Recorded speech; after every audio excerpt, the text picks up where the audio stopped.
Hello, my name is Jennifer Dankers, and I'm a member of the Heart and Vascular team at Mid-Michigan Health. As a certified nurse practitioner, I'm the coordinator of Mid-Michigan's Heart Failure Clinic. Today, I'm here to talk to you about heart disease and stroke prevention. More life, more health, more knowledge about prevention of heart attack and stroke. Heart disease is an umbrella term that includes many different forms. The most common is coronary artery disease. This is when cholesterol plaque builds up in the arteries that supply blood to the heart. It can cause chest pain or discomfort called angina because the heart muscle does not get enough blood.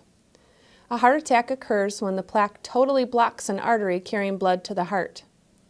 Over time, coronary artery disease can weaken the heart muscle, lead to heart failure, or the inability to pump blood to the body effectively. It can also cause an irregular heartbeat or arrhythmia. Heart disease is the #1 cause of death in the United States, leading to 1 in 3 deaths each year. The financial burden is large as well, causing about $108 billion each year on the disease. To understand stroke, it helps to understand something about the brain. The brain controls our movements, stores our memories, and is the source of our thoughts, emotions, and language. The brain also controls many functions of the body, like breathing and digestion. To work properly, your brain needs oxygen. When someone has a stroke, brain cell death occurs due to a blood clot in an artery cutting off oxygen to the brain, or because of sudden bleeding in the brain that damages brain cells. A stroke can cause lasting brain damage, long-term disability, and even death. Stroke is the 4th leading cause of death in the United States, causing 1 out of every 19 deaths each year. It is the leading cause of serious long-term disability. In the United States, someone has a stroke every 40 seconds, and someone dies from stroke every 4 minutes. Stroke also has a heavy financial burden, costing the United States $36 billion each year. Cardiovascular disease, heart disease, and stroke have 5 major risk factors: family genetics, high blood pressure, diabetes, high cholesterol, and smoking. While we're not able to change our genes, the other 4 risk factors can be modified to significantly reduce the risk of heart disease and stroke. And you can see that a significant percentage of people in the United States have several risk factors for heart disease and stroke. Risk factors provide an area for prevention of these cardiovascular diseases. Treating high blood pressure, diabetes, high cholesterol, quitting smoking, being more active, and maintaining a healthy weight are all ways to prevent heart disease and stroke. We'll talk about each of these individually. High blood pressure is a major risk factor for cardiovascular disease, heart attack, and stroke. The force of blood against your artery walls is defined as blood pressure. When the pressures are high throughout the day, this is called high blood pressure or hypertension. Genetics impact blood pressure.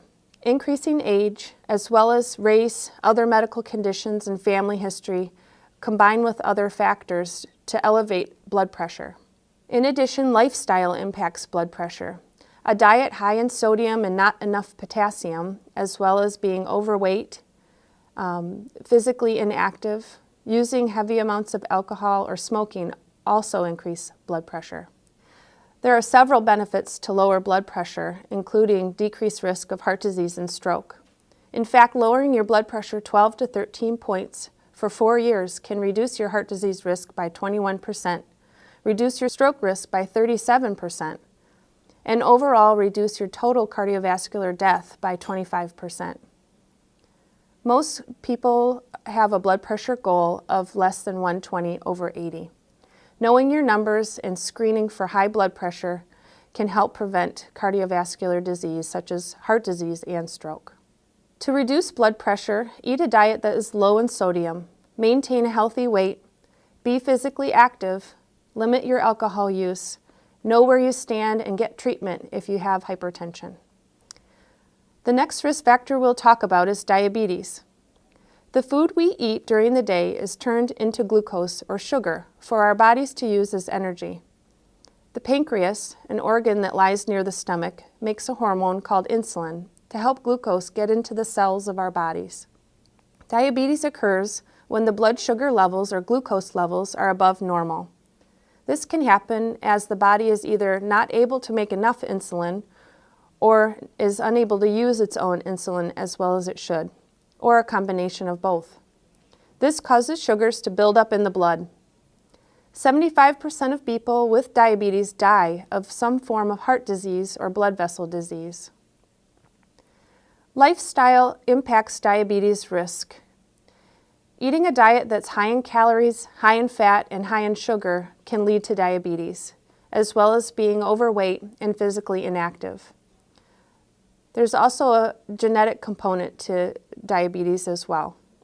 To prevent and control diabetes, it is important to eat small portions which are lower in fat and sugar. Be active 30 minutes on 5 or more days of the week, as well as maintain a healthy weight. If you do have diabetes, take charge of your diabetes, meaning you should know your blood sugar levels and goals. Take your diabetic medications and follow up with your provider on a very routine basis. High cholesterol is a major risk factor for cardiovascular disease and stroke. Cholesterol is a waxy, fat-like substance found in the body.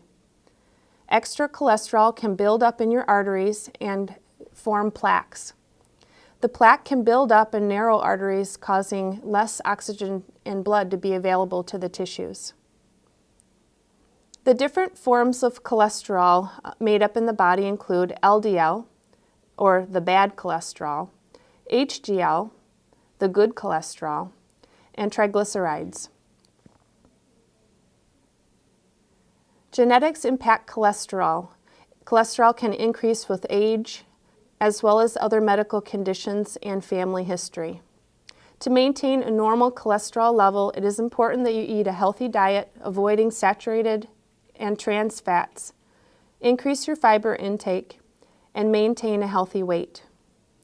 Exercising regularly and not smoking and avoiding secondhand smoke is also important, as this causes injury to blood vessels, making it easier for cholesterol to build up. The next major risk factor for heart disease and stroke is smoking. Smoking can cause reduced circulation by narrowing the arteries. It can cause abdominal aortic aneurysm, or swelling or weakness in the main artery of the body, the aorta, which can lead to rupture. Quitting smoking now can greatly reduce your risk of heart disease and stroke into the future. There are many ways to quit. Nicotine patch, gum, lozenge, inhalers, nasal sprays, and behavior change counseling sessions are available. Please keep in mind, to change your lifestyle and behavior can take time. Time and repetition is needed for permanent change, to replace the unhealthy behaviors with new healthy ones. It's important to mentally practice the good behavior through visualization and try a high-tech solution such as an app to track your progress. Overall, the prevention of heart disease and stroke is in your hands. Maintaining a healthy weight, eating a diet low in salt, low in fat, low in sugar, and being active for 30 minutes each day can greatly reduce your risk. Preventing and treating high blood pressure as well as high cholesterol levels is important, as well as limiting alcohol use and not smoking.